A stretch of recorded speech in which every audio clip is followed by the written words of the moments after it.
안녕하세요. 안녕하세요. 안녕하세요. 엄마 아빠들도 반갑습니다. 반갑습니다.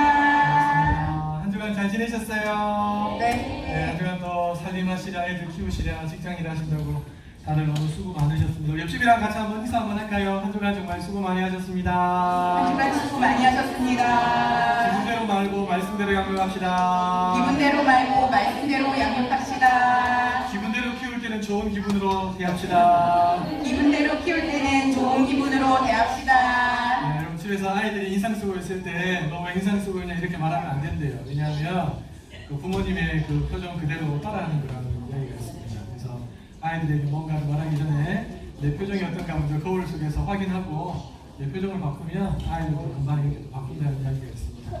가정에서 아이들이 환한 웃음을 보고 싶다면 배우자끼리 환하게 웃으시면서 친절하게 되시면 아마 그 모습 자체가 작은 천국이 될 것 같아요.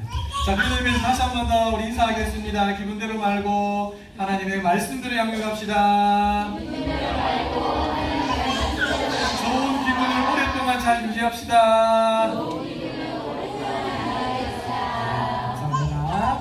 자, 우리 하나님 말씀 같이 한번 읽어보겠습니다. 시작. 여호와께서 그 보좌를 하늘에 세우시고 그 정권으로 만유를 통치하시노라. 시편 103편 19절 말씀. 아멘. 자, 바로 말씀으로 들어가겠습니다.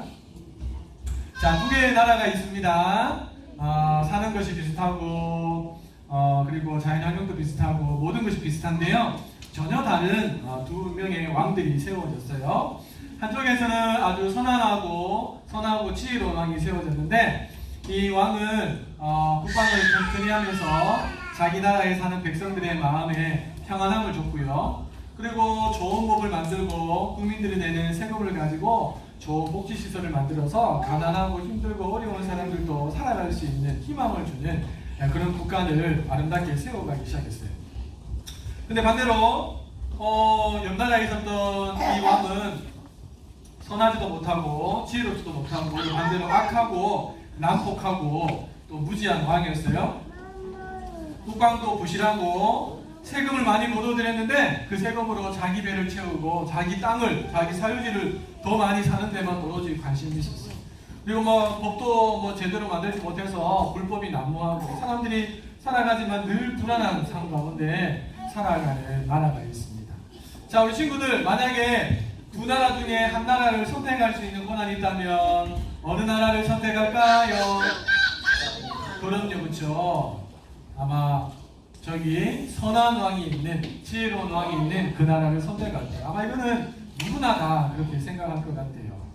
지금은 왕제도가 거의 잘 없지만 요즘엔 대통령 이런 제도가 있습니다. 그렇죠? 우리나라에도 문재인 대통령님이 있는데 우리가 대통령이 선하고 지혜롭게 나라를 잘 다스릴 수 있도록 기도하는 이 사명을 잊지 말고 잘 감당했으면 좋겠습니다. 그래서 우리나라가 갈수록 점점 더 좋아지는 그런 나라 되었으면 좋겠고요. 자, 그리고 보세요. 전 세계에 200개가 넘는 수많은 나라들이 있습니다. 근데 목사님이 오늘 그 200개가 넘는 많은 나라들을 이야기할 게 아니고 이 전 세계에 두 개의 나라로 정리할 수가 있어요. 두 개의 나라. 첫 번째 나라는 하나님이 왕이신 나라. 하나님이 왕이신 나라고요. 두 번째 나라는요, 마귀가 왕인 나라예요. 마귀가 왕인 나라는 특징이 그 나라의 백성들이 자기가 그 나라의 백성인지 잘 몰라요. 자기의 왕이 마귀인지를 잘 모른대요. 근데 하나님이 왕이신 나라는요, 자기가 그 나라의 백성인지 백성들이 다 알고 있어요. 하나님을 왕으로 인정하면서 그렇게 살아가죠. 그래서 자연스럽게 그 나라의 사람들은 하나님의 말씀대로 살고, 마귀가 왕인 나라에서는요, 자기가 왕인 것처럼 자기 멋대로 자기 뜻대로 그렇게 살아간대요. 그래서 이 마귀가 왕인 나라의 특징은 거짓말이 많고 사람들이 난폭하고 불안해 같이 있습니다. 그러나 하나님 왕인 나라는요, 사랑이 가득하고 또 서로를 향한 존중의 마음이 크대요. 자, 우리는 이 두 나라를 딱 이야기하면 어느 나라에 살고 싶습니까? 누구를 왕으로 모시고 살고 싶습니까? 라고 그러면 아마 99.9%는 하나님 왕인 나라에 살고 싶습니다 라고 말할 거예요. 물론 요즘에 마귀를 의도적으로 나도 마귀 숨기겠습니다. 이렇게 하는 사람들도 있어요. 이상한 사람들 있긴 해요. 그러나 그 이상한 사람들을 다 제외하면 거의 100% 하나님이 왕이 나라에 살고 싶어 하죠. 그러면 하나님 나라의 백성이 되는 것은 어떻게 하면 될 수 있을까요? 돈을 많이 하나님께 드리면 될까요? 아니면 하나님을 위해서 열심히 봉사 열심히 하면 될까요? 뭐 그것도 좋은 방법이긴 하겠지만 그것이 하나님 나라의 백성이 되지는 않아요. 딱 한 가지 방법이 있는데 바로 우리 친구들이 잘 알고 있는 예수님을 마음으로 믿기만 하면 누구든지 하나님을 왕으로 삼는 그 나라의 백성이 될 수 있다, 그렇게 말했습니다. 하나님께서 우리 친구들의 왕이 되기를 축복합니다. 자, 목사님 물어볼게요. 나는 하나님이 왕인 나라에서 살고 싶어요. 손 들어보세요. 네, 손 들어보세요. 손 안 드는 친구는 엄마들이 대신 들어보세요. 네, 손 잡고. 네. 나는 예수님을 믿어요. 손 들어보세요. 네, 그래요. 손 내리시고. 우리 친구들이 진짜 예수님을 믿고 하나님을 왕으로 모시고 살면 하나님이 힘들고 어려울 때 우리 친구들을 보호해 주시고 지켜주시고 또 내 힘으로 풀 수 없는 어려움을 겪을 때 하나님 앞에 도와달라고 하면 왕이신 하나님이기 때문에 자기 백성들을 지켜주시고 보호해 주시고 인도해 주신다고 성경이 말씀하고 있습니다. 우리 친구들이 이 비밀을 일찍부터 잘 깨닫고 하나님을 왕으로, 예수님을 모셔드림으로 하나님을 왕으로 또 그 나라의 백성으로 안정감과 평안함과 사랑과 존중으로 일평생 살아가시는 하나님 나라의 백성들 되시기를 예수님의 이름으로 축복합니다. 예수님의 이름으로 축복합니다. 자, 우리 부모님들과 함께 말씀 나눠봅시다. 하나님의 섭리에 대한 부분으로 좀 나눌 텐데요. 지난번에 잠깐 좀 나눴는데 조금 더 구체적으로 한번 나눠볼게요. 하나님의 섭리라고 말하면 이런 뜻입니다. 우리 같이 한번 읽어볼까요? 시작! 하나님께서 모든 만물을 자신의 뜻에서 비롯된 경륜과 목적에 맞게 관리하신다. 이게 바로 하나님의 섭리라는 거예요. 좀 어려운 말이긴 한데 여기 보면 경륜이라는 단어가 있는데요. 우리가 잘 안 쓰는 겁니다. 그렇죠? 이 경륜은 이런 뜻이더라고요. 큰 포부를 가지고 어떤 일을 조직적으로 계획한다. 이게 바로 경륜이라고 하는 단어입니다. 그래서 뭐 구원의 경륜 이런 거 들어보셨죠? 네, 그런 의미로 다 포함하는 겁니다. 쉽게 말하면 하나님의 섭리는 하나님이 분명한 어떤 목적을 가지고 그것을 계속해서 다스려 가시고 또 하나님께서 계속해서 이루어 가신다라고 하는 의미로 받아들이면 쉬울 것 같아요. 그래서 하나님의 섭리를 이야기할 때 우리는 하나님을 어떻게 부르냐니까 하나님은 만왕의 왕이 되시고 만주의 주가 되십니다. 이렇게 말합니다. 하나님이 모든 것을 다스리시는 또 관리하시는 분이시라는 것을 그렇게 만왕의 왕, 만주의 주 이렇게 표현합니다. 자, 그러면 하나님은 도대체 무엇을 관리하실까? 오늘 저랑 한 4가지 정도 좀 살펴볼 텐데요. 잘 기억해 놓으셨다가 이번 한 주간 우리 아이들에게 반복해서 계속해서 들려주시면 좋겠습니다. 자, 첫 번째 우리 같이 한번 읽어보겠습니다. 시작! 네, 사람들이 아직도 과학이 발달했지만 우주의 끝을 모르고 우주에 돌아가는 원리나 질서들을 다 파악할 수가 없었어요. 그러나 이 우주를 누가 관리하시는가? 바로 하나님께서 이 우주를 관리하십니다. 우리 하나님의 스케일이 굉장하시죠? 자, 우리 말씀 한번 읽어볼까요? 시작! 여호와께서 그 보좌에 하늘을 세우시고 만유를 통치하시도다. 하늘에다가 보좌를 세우셨는데 정권으로 만유를 통치하신다고 했어요. 만유라는 말이 뭘까 하면 이런 뜻이더라고요. 만유는 우주에 존재하는 모든 것, 이게 만유입니다. 우리 하나님은 우주에 존재하는 모든 것을 통치하시고 다스리시고 관리하시는 분이 우리가 믿는 하나님이라는 거죠. 자, 두 번째 같이 읽어보겠습니다. 시작! 하나님은 자연을 관리하십니다.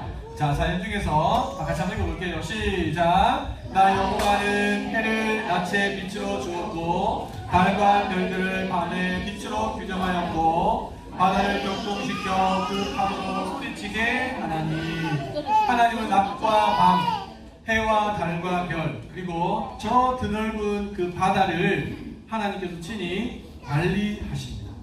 하나님의 관리 분야가 굉장히 많죠. 그렇죠? 자, 세 번째는요. 하나님은 모든 생명체를 관리하십니다. 모든 생명체. 자, 이건 뭘 것 같아요? 생 것 같은데 무슨 생 같아요? 참새. 여러분 기억나세요? 참새 한 마리가 떨어지는 것도 누구의 허락이 있어야 된다고요? 아, 맞아. 하나님. 저 별것 아닌 것 같은 새 한 마리가 떨어지는 것도 하나님의 허락이 있어야 돼요. 자, 이거는 뭐냐 하니까 요나가 물고기 뱃속에 있는 거예요. 요나를 바다에 풍덩하고 던졌을 때 큰 물고기가 나타나서 요나를 덥석 삼켰어요. 그렇죠? 그리고 그 물고기 뱃속에서 3일 동안 있었는데 하나님께서 그 물고기도 큰 물고기도 친히 관리하셔서 요나를 삼키도록 명령하실 때 그 물고기가 요나를 삼켰다는 거죠. 여러분 그 베드로가 밤낮 그 고기를 못 잡다가 낙심하고 그물을 깃고 있는 중에 예수님이 오셔서 오른쪽으로 가서 그물을 던져라고 했을 때 그물 던지죠? 그때 물고기가 엄청나게 많이 잡히셨어요. 그 이유가 어디 있을까요? 말씀에 순종했기 때문이긴 하지만 우리 주님이 물고기를 그렇게 보내주십니다. 예. 자, 이건 뭐죠? 예, 울산에 살면서 이 새를 모르면 안 됩니다. 그렇죠? 까마귀. 예. 이 까마귀 기억나세요? 엘리야가 낙심해 있을 때 하나님께서 까마귀를 보내셔서 먹을 것을 공급해 주시죠. 하나님은 저 하늘에 날아다니는 자유롭게 날아다니는 새들뿐만 아니라 그리고 저 바닷가에 있는 무수한 어류들뿐만 아니라 이 땅에 살아가는 모든 생명체들을 하나님께서 친히 관리하십니다. 더 나아가서 잠언 16장 4절 말씀은 구약 직역 성경으로 제가 적어왔는데요. 우리 같이 한번 읽어볼게요. 시작. 여호와께서 모든 것을 그 목적을 위하여 만드셨으니 악인도 악한 나를 위하여 만드셨다. 아멘. 우와, 심지어 하나님이 어디까지 관리하시냐니까 악한 사람들까지도 하나님이 관리하신대요. 와, 여러분 보세요. 우리 믿는 사람들이 이 땅을 살아갈 때 악인들을 많이 만나요. 그렇죠? 저도 쭉 살아와 보니까 초등학교 때도 악인들이 있었어요. 제 주변에. 중학교 가니까 또 다른 모양의 악인들이 있고 저는 군대 가면 어쩔 때 군대들이 있더라고요. 아주 고약한 악인들이 있었어요. 신대원 들어갔는데 신대원에도 있더라고요. 예. 그리고 최근에 시청 가니까 시청에도 있고 아무튼 뭐 악인들이 되게 많아요. 근데 그 악인들을 누가 관리하신다고요? 하나님이 관리하세요. 때로는 하나님이 우리가 죄를 범했을 때 우리로 빨리 돌이키게 하기 위해서 악인들을 들어서 우리를 공격하기도 하십니다. 막대기 삼으시고 채찍 삼으셔서 우리를 괴롭게 만들어요. 그래서 그 목적이 뭐예요? 그때 악인을 쓰는 목적은 우리로 빨리 죄의 자리에서 돌이키게 하기 위해서. 사사기에 많이 나오죠. 그렇죠? 그런데 우리가 죄를 짓지 않았는데 하나님이 악인을 갖다가 옆에 붙여주실 때가 있어요. 제발 좀 없었으면 좋겠는데 옆에 다 있어요. 그때 하나님의 목적은 뭐냐니까 우리를 단련시키기 위해서입니다. 하나님 나를 향해서 큰 뜻이 있으면 그런 악인들을 옆에 딱 붙여놓으세요. 피해갈 수 없었죠. 그래서 단련하시고 또 단련시키십니다. 그 대표적인 사람이 누군가요? 다윗입니다. 한 나라의 왕을 하나님은 다윗에게 악인으로 붙이셨어요. 10년 동안을 광야에서 도망자로 지낼 만큼 하나님이 다윗을 낮추시고 또 낮추시고 하나님만을 철저하게 의지할 수 있는 사람으로 그렇게 삼으셨죠. 자, 그런데 이 악인이 우리 부모님들도 많이 만나보셨죠? 네, 안 만났으면 좋겠는데, 그렇죠? 가까이 있어 우리 주위에 항상. 어떤 분들은 같은 집에 살고 있는 그 사람 이렇게 생각하시는 분도 계신데, 예. 그러면 하나님 얼마나 단련시키실지, 그렇죠? 예. 아마 큰 뜻이 있으니까 배우자로 만나게 하시는 것 같아요. 예. 아무튼 이 악인들이 주변에 꽤 있습니다. 그리고 또 보세요. 10편, 75편, 7절에 보니까 오직 재판장이신 하나님이 이를 낮추시고 저를 높이시리라. 하나님은 악인뿐만 아니라 평범하게 살아가는 사람들 그들을 높이시고 낮추시는 분도 하나님이시라는 거죠.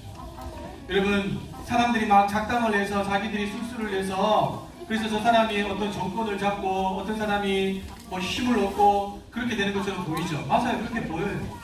그러나 그 모든 것들도 우리가 큰 하나님의 섭리라고 하는 시각으로 들여다보면 하나님의 허락하심이 있기 때문에 그것이 주어진 것이라는 거죠.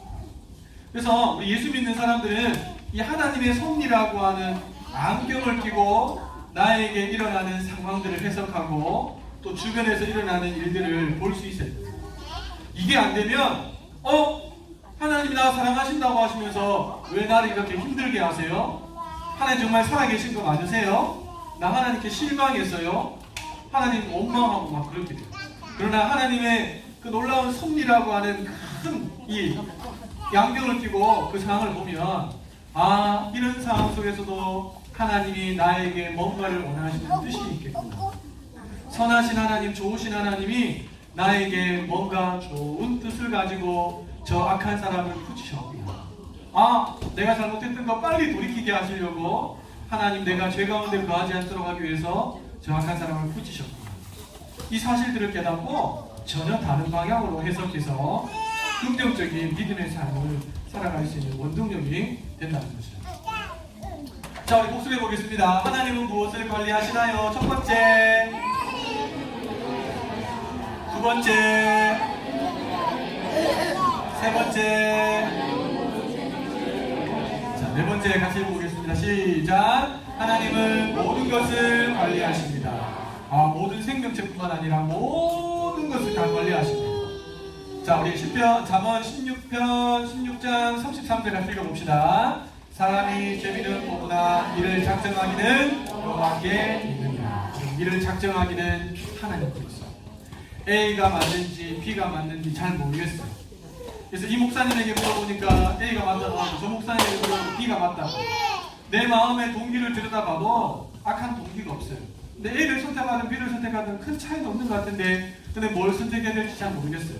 그럼 그때는 아무거나 선택하셔도 돼요.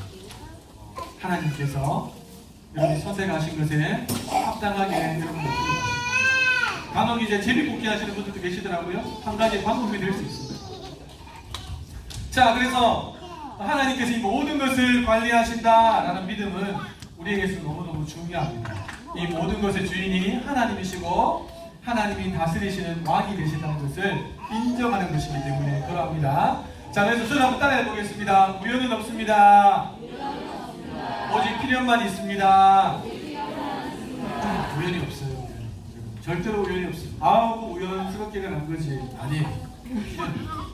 여러분들이 아이를 출산하고 아기가 이만큼 자라서 대형교회에서 신앙생활 하는데 그 중에서 영화부에 나온 것, 우리 교회에 아이들 많이 있지만 영화부 안 난 아이들도 많이 있거든요. 영화부 나온 것 우연이 아니에요. 마침 또 제가 대형교회 부목사로 있으면서 영화부를 담당하고 있을 때 저하고 이렇게 만난 거 우연이 아니에요. 여러분 반에 그 선생님들, 좋은 선생님들 만난 거 우연이 아니고 그 반에 같이 옆에 있는 그 친구들, 그 학부모님들 만난 것도 절대로 우연이 아니에요. 하나님이 그것을 통해서 뭔가 여러분들에게 좋은 것을 주기 위한 필연입니다. 그래서 이것을 잘 해석하는 사람들은요, 내 주변에 있는 사람들을 소홀하게 대하지 않습니다. 자, 우리 같이 한번 읽어볼게요. 시작. 모든 것이 만왕의 왕, 만주의 주 대신 하나님의 섭리 가운데 있습니다. 그래요. 이것을 인정하는 것이 신앙이고 믿음이죠. 자, 그러면 도대체 하나님이 우리를 향해서 어느 정도의 관심을 가지고 계실까? 저는 이게 제일 궁금했습니다. 나를 향해서 이 모든 것을 다스리신 하나님이 나를 향해서 도대체 어떤 관심을 가지고 계신가? 자, 한번 저를 따라서 한번 읽어볼게요. 우리는 하나님의 특별관리 대상입니다. 여러분, 이 사실은 오늘 다른 거 다 잊어버릴 때 괜찮습니다. 이거 하나만큼은 꼭 기억했으면 좋겠어요. 나는 하나님의 특별관리 대상입니다.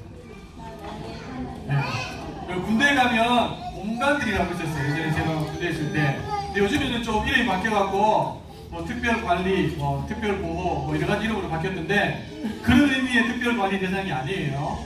여기서 말하는 특별관리 대상이라는 것은 너무 특별한 존재이기 때문에, 너무 귀한 존재이기 때문에 하나님이 관심을 집중해서 관리하는 대상이 바로 나라는 겁니다. 이 믿음이 있으셔야 돼요. 그래서 예수님이 말씀하셨죠. 하나님 우리에게 얼마나 많은 관심이 있으신지 우리의 머리털까지도 다 세신다고 하시고, 그렇죠? 빠지고 심고 다시 나는 것까지도 하나님이 다 알고 계실 정도로 우리에게 관심이 너무 많으세요. 왜 이렇게 하나님 우리에게 관심이 많으실까요? 잘생겼어?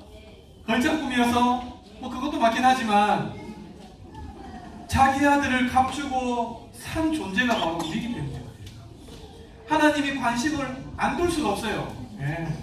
우리 부모님들이 거의 뭐 아이들하고 같이 있으면서 거의 뭐 하루에 절반 이상은 아이들에게 관심을 갖고 있잖아요. 그렇죠? 더 이상 쏟으시는 분들 계시죠.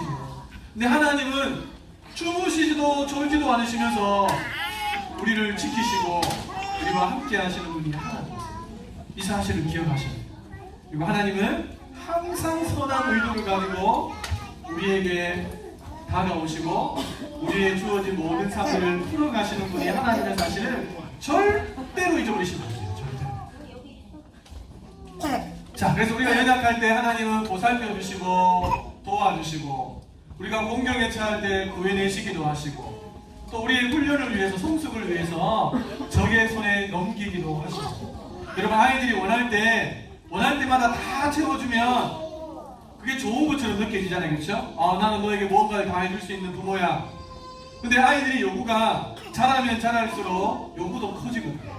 근데 나중에는 부모가 감당할 수 없는 무언가를 요구할 때가 있어요. 그때 만약에 미안하다 아빠가 이것만큼은 너에게 해줄 수가 없구나 라고 하면 그 아이가 이렇게 대답할까요? 아버지 괜찮습니다. 그동안 저의 요구에 다 들어주셨잖아요. 이거 하나 정도야 안 들어주셔도 괜찮습니다. 이렇게 반응할까요? 아니면 왜 안 들어주는데요? 이렇게 반응할까요? 후자입니다. 후자입니다. 받는 것을 당연하게 생각해버리면 거기서 감사가 안 나와요. 저희 집에도 새 아이들 있지만 아이들이 항상 손꼽아 기다리는 날이 있어요. 곧 다가오는 어린이날, 네, 그리고 자기 생일. 이날들은 부모님이 웬만하면 자기가 원하는 것을 들어주는 날이라는 것을 아이들이 알고 있어요. 그래서 연초부터 가정예배 드릴 때 자 너는 올해 기도 제목이 뭐니? 이렇게 물어봤을 때 성경 충만 이게 아니고 레고에 있는 그 무엇을 꼭 받게 해주십시오. 이게 기도 제목이고 몇 시간마다 이제 기도하는 거죠. 근데 제가 이제 바로 줄 수 있잖아요. 그렇죠? 제가 그 정도 안 되니까 바로 줄 수 있어요. 바로 사서 미리 다 주문해놔서 이미 다 준비해놨어요. 근데 안 줘요. 뭐 어르신들은 내달군다 뭐 이런 이야기 하는데 그게 아니에요. 아이들이 진짜 갈급하고 나중에는 심지어 잊어버렸다가 다시 생각나서 다시 또 갈급하고 거의 잊어버리고 포기할 쯤에 딱 주면 우와 이러면서 아버지 감사합니다 이렇게 나오는 게 사람이다. 제가 알았어요. 아이들 키우면서 알았어요. 지금 이제 1, 2, 3 아이들 위해서 선물들은 다 준비되어 있어요. 근데 아직까지 조금만 더 주면서 이렇게 맛만 보여주지 큰 것은 아직 안 주고 있어요. 그리고 아이들 키울 때 지혜롭게 키우셔야 됩니다. 원하는 대로 다 주는 게 사랑이 아니에요. 절대로 사랑이 아니에요. 아이들에게 감사를 가르치고 싶다면 그냥 되게 해서는 안 돼요. 기다리는 것들 그리고 이 주는 것들이 그냥 주는 것이 아니라 엄마 아빠의 사랑의 수고로 나타나는 것에 대한 것도 분명하게 알려주실 필요가 있습니다. 우리 하나님은 특별관리 대상은요 그냥 내버려 두지 않으세요. 내버려 두지 않으셔. 자, 빌립보서 4장 19절은 사도 바울이 감옥에 있을 때 빌립보 교인들을 향해 쓴 건데 여기 하나님의 어떤 마음이 있는지를 잘 드러내 보이고 있어요. 우리 같이 한번 읽어볼게요. 시작. 나의 하나님이 그리스도 예수 안에서 영광 가운데 그 풍성한 대로 너희 모든 쓸 것을 아멘 모든 쓸 것을 채우십니다. 바울은 그 모든 쓸 것을 체험받았을까요? 우리가 생각하기에 그 감옥에 있는데 근데 그는 이미 모든 쓸 것을 체험받았다고 믿었던 사람이에요. 그러니까 우리 예수 믿는 사람들은 주변의 환경에 의하에 이 마음이 흔들리는 사람이 아니고 환경이 어떠하든 상관없이 왕이신 하나님을 모시고 살아가는 백성이라는 믿음을 가지고 그 왕은 선한 왕이라는 믿음을 가지고 살면서 누리는 평강, 기쁨, 안정감 이것을 가지고 살아가는 거죠. 거기에다가 하나님이 필요한 것들을 계속해서 공급하시면서 채워갔습니다. 딱 한 가지 중요한 것입니다. 그리스도 예수 안에서. 그래서 우리 부모들이 해야 될 일은 뭐냐니까 우리가 하나님의 섭리에 대해서 쭉 아이들에게 얘야 하나님이 우주도 다스리시고 관리하시고 하나님이 자연 모든 것들도 하나님이 다스리시고 생명체도 다스리시고 모든 것도 다 하나님이 관리하시는데 기억해라. 그 하나님 너를 특별 대상으로 관리하시고 왠줄 알아? 예수님하고 너를 바꿨거든. 이렇게 아이들에게 심어주셔. 그리고 너에게 일어나는 모든 일들은 우연이 아니고 하나님의 놀라운 섭리 안에서 이루어지는 거야 라고 하는 것들도 아이들에게 일찍 알려주시면 아이들이 그 눈으로 자기에게 주어진 상황들을 해석하고 세상을 바라보는 눈들이 열려지게 됩니다. 자, 우리 같이 한번 읽어보도록 하겠습니다. 시작! 이 세상에서 일어나는 모든 일에 우연이 없음을 아이들에게 가르쳐 주십시오. 참새 한 마리가 떨어지는 작은 일에서부터 우주가 질서를 유지하는 큰 일까지 모두가 하나님의 섭리 안에서 일어나는 일임을 가르쳐 주십시오. 그리고 하나님의 가장 큰 섭리가 예수님을 통해 이루신 구원이라는 사실과 그 예수님 안에 있을 때 진정 부유한 삶을 살 수 있음도 가르쳐 주십시오. 그래서 아이들이 하나님을 왕으로 모시고 그분의 백성답게 평안과 기쁨을 누리며 살도록 잘 이끌어지는 믿음의 부모가 됩시다. 아멘. 한 주간 또 바쁘게 훅 하고 지나갈 거예요. 그리고 2019년이 벌써 3분의 1이 훅 하고 지나갔어요. 엄청 빨라요, 그렇죠? 이번에 한 주간 또 훅 하고 지나갈 거예요. 그냥 잘 먹이고 잘 재우고 그렇게 지나갈 건지, 아니면 들었던 말씀을 가지고 어떻게 해서든지 한 주간 내가 부지런히 아이들의 귓가에 듣든지 아니 듣든지 이 말씀을 심으면서 지나갈 건지, 그것은 나중에 아이들이 컸을 때 열배로 알리라 보게 될 것입니다. 소망하며 우리 부모님들이 먼저 하나님의 섭리를 인정하는 삶을 사시기를 축복하고요. 나아가서 자라나는 백지 상태에 있는 우리 아이들에게 이 하나님의 선하심, 인자하심, 또 하나님의 다스리심과 관리하심, 이 모든 것들을 잘 신겨주셔서 아이들이 일찍부터 섭리라고 하는 안경을 끼고 자신에게 주어진 모든 것들을 긍정적으로 아름답게 해석해내며 살아갈 수 있도록 도와주시는 그런 믿음의 부모님들 되시기를 예수님의 이름으로 축복합니다. 예수님의 이름으로 축복합니다. 우리 축복성 같이 부르겠습니다.